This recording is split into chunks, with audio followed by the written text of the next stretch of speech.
Today we shall discuss the parallelism in three models of counseling: Ivy's model of micro-skill hierarchy model, Egan's skilled helper model, and the counseling model according to Cormier and Cormier.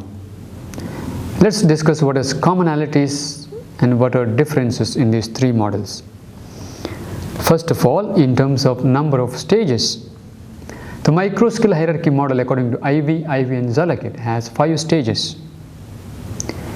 Egan's skill helper model has 3 stages, and each of these 3 stages has 3 steps. And Cormier and Cormier's counseling model has 4 stages. So to begin with, the micro-skill hierarchy model begins with the empathic relationship, that is, initiating the session, structuring the session, building an empathic relationship. It talks about structuring the session, rapport building, which is done by greeting, making the client feel at home, explaining the counseling process, confidentiality, talking about duration of the session, counseling, fees, place, time, and things like that.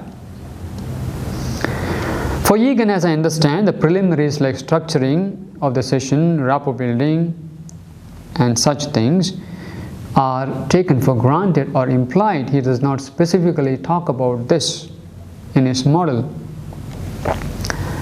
According to Cormier and Cormier's model, the counseling begins with a relationship. So he talks about relationship. The second stage, according to Ivy and Zalakit, is story and strengths, which was formerly known as gathering data or gathering information. It is looking for client concerns, problems, issues, listening to client story or stories. Egan calls this stage as current or present scenario.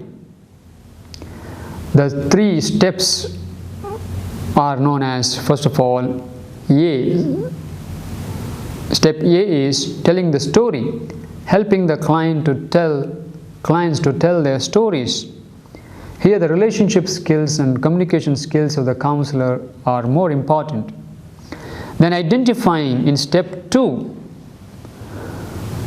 counselors need to identify and challenge the blind spots of the client. And steps 3, C, is searching for leverage. And for Cormier, stage 2 is goal set assessment. Stage 2 is known as assessment and goal setting. We may include assessment here. According to Ivy and Zalakit, stage 3 is goals, or known as mutual goal setting. Egan calls the second stage as developing the preferred or future scenario. Its steps are, first of all, Step A, developing preferred scenario possibilities. Step B is transiting possibilities to viable goals. Step C or 3 is commitment to a program of constructive change. And I have divided Cormier's stage 2 into 2 and 3, and the last part of stage 2 is goal setting.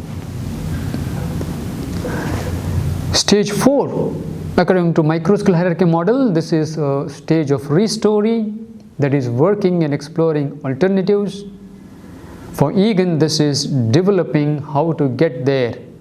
Its steps are helping clients brainstorm the range of strategies. Step B is choosing the best strategies. Step 3 is turning strategies into action. For Cormier, this stage is known as strategy selection and implementation. Stage 5. So according to micro-skill hierarchy model of Ivy and Zalakit, this is called action stage, or terminating and generalizing, rather generalizing and terminating. For Cormier, this stage is evaluation and termination. And Egan has no such stage. So this slide shows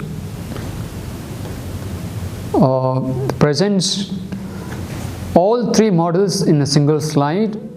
First of all, the Egan stage in the first column.